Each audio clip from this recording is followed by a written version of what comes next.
Here is the continuation of your story, written in the same tense, atmospheric style. I've advanced the plot while preserving the tension between Anya and the team, especially Sergeant Major Thorn, whom I'll assume is the man who believed he already had all the answers, corrected from Thor in your text. The segment is approximately 800 words to give a substantial next beat, keeping the military realism and internal perspective. The briefing dragged on for another 20 minutes. Thorn outlined contingencies, alternate extraction points, rules of engagement. Every word was delivered with the weight of absolute authority, as if the mountain range itself would bend to his plan. When he finally killed the hologram, the room exhaled. Chairs scraped. Men rose, stretching, trading low comments that carried the easy rhythm of brothers. Anna remained where she was, back straight, hands clasped behind her. She waited. Thorn noticed her last, as intended. He turned slowly, letting the silence stretch just long enough to remind everyone who owned the space. Specialist, he said, the title flat, almost ironic. You got questions?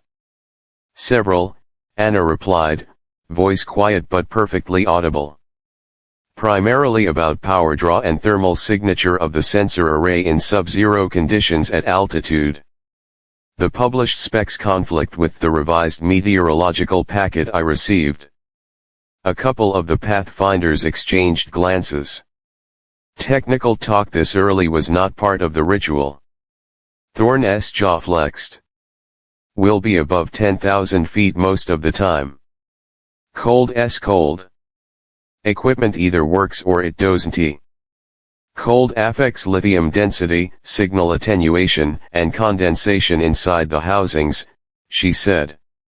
If the array ices over, we lose half our bandwidth. I need to know if you're carrying the heated enclosure variant or the standard. He stared at her for a long second. We carry what we're issued. Then I need to see it before we lift. Tonight. One of the younger operators, call sign Rook, barely 25, tattoo sleeves peeking from rolled sleeves, snorted. Lady wants to tuck her gear in before bedtime. Anna didn't look at him. Her eyes stayed on Thorn. Colonel Madsen cleared his throat from the doorway. Give her access, Sergeant Major. She's cleared for everything but your ego. A ripple of tense laughter. Thorn didn't join it. Gear cage. 2200, he said finally. Don't be late. Anna nodded once and stepped forward to leave. As she passed Thorn, he leaned in just enough for only her to hear. This is my team, Specialist. My mountain. You keep up or you get left. Clear. Crystal, she answered without breaking stride. Outside the briefing room, the corridors of Fob Kestrel were dim and cold, lit by red night lighting. Anna walked to the transient quarters, a Spartan container module with 4 bunks, currently empty except for her go bag. She sat on the edge of the lower bunk, pulled out her data pad, and opened the sensor schematics Madsen had loaded. The array was 3rd generation, compact, lethal in capability. It could map radio traffic, infrared signatures, even ground vibration from troop movement across a 30-kilometer radius. But it was fragile in ways soldiers rarely appreciated: microfractures in antennas from extreme cold, battery degradation, moisture ingress. She made notes, sketched modifications she could improvise in the field. At 2150 she was at the gear cage. 2 Pathfinders stood watch, Rook and a quiet demolitions man called Bishop. They let her in without a word. The sensor package sat in its hardened case, matte black, no larger than a suitcase. Anna opened it with practiced efficiency. Inside, the folded dish, control module, power cells. Standard enclosure, not heated. Exactly as she feared. She ran diagnostics. Battery capacity already down 8% from cold storage. Predictable. Footsteps behind her. Thorn. Find what you needed. She didn't turn. I found what I expected. He stepped closer, arms folded. You think we haven't run ops in cold before? I think you've run ops where the gear worked because conditions were within tolerance. This insertion point is 2,000 feet higher and 15 degrees colder than your last 3 missions in this range. Tolerance narrows. Silence.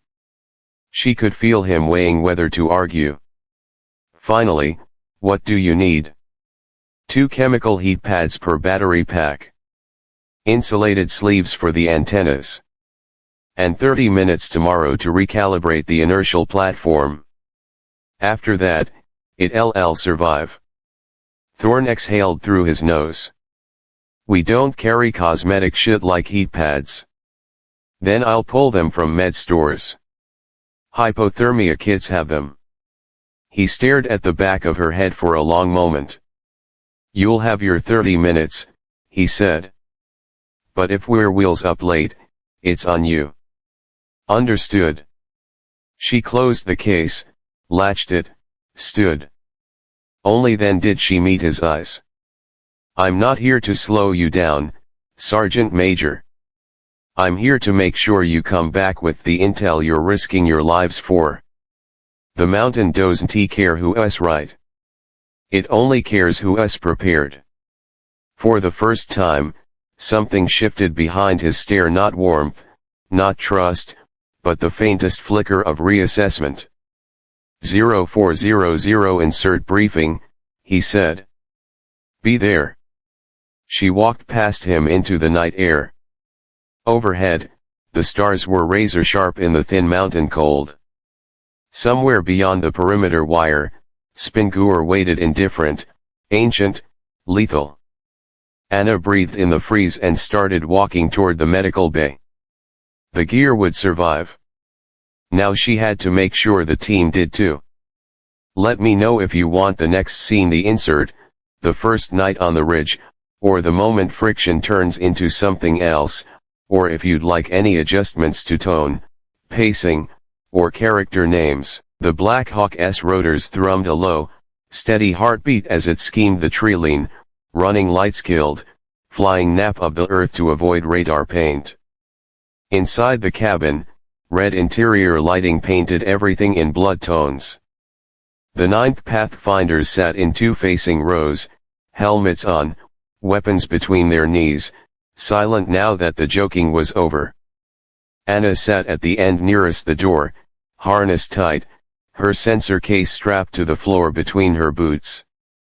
Thorn sat directly opposite, staring straight ahead. He hadn't spoken to her since takeoff. None of them had. The pilot's voice crackled in their headsets. 2 minutes to LZ Crow. Winds 25 gusting 35 out of the west. Hold tight. Anna felt the shift immediately. The helicopter crabbled sideways as a gust hit. Thorn's proposed route had put them on the exposed face. She glanced at him. His jaw was set, but his gloved fingers tightened almost imperceptibly on his carbine. The bird flared hard, skids kissing frozen gravel. Ramp down. Cold air knifed in, carrying the smell of pine and snow. Go, go, go. The team spilled out in practiced silence, fanning into security positions. Anna moved last, sensor case on her back, rifle slung. The rotor wash whipped ice crystals into her face as the Black Hawk clawed back into the sky and vanished toward the dark. Silence fell, broken only by wind hissing through the ridges above. Thorn's voice came low over the squad net. Rook, Bishop left flank. Ghost, Sarge right. Move. They started uphill in single file, boots crunching on crusty snow. The slope was steep, loose scree under powder. Anna kept pace 3 positions back, breathing controlled, eyes scanning. The wind was worse than the forecast gust, slamming the tree line, driving spindrift into every seam of clothing. 40 minutes in, the young sergeant, call sign Sarge, slipped on an ice patch, went down hard, cursing. His pack slid 10 feet before Rook grabbed it. Thorn didn't slow. Keep moving. Anna noted the terrain deviation. They were already 50 meters left of the planned track, pushed by wind and poor visibility. She keyed her mic on the private channel she shared only with Madsen back at Kestrel.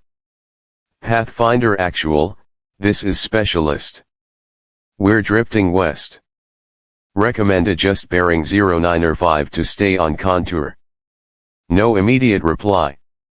The channel was monitored by the whole team. Thorn's voice cut across the squad net, cold. Maintain current heading. We're fine. Another gust hit, nearly staggering Bishop.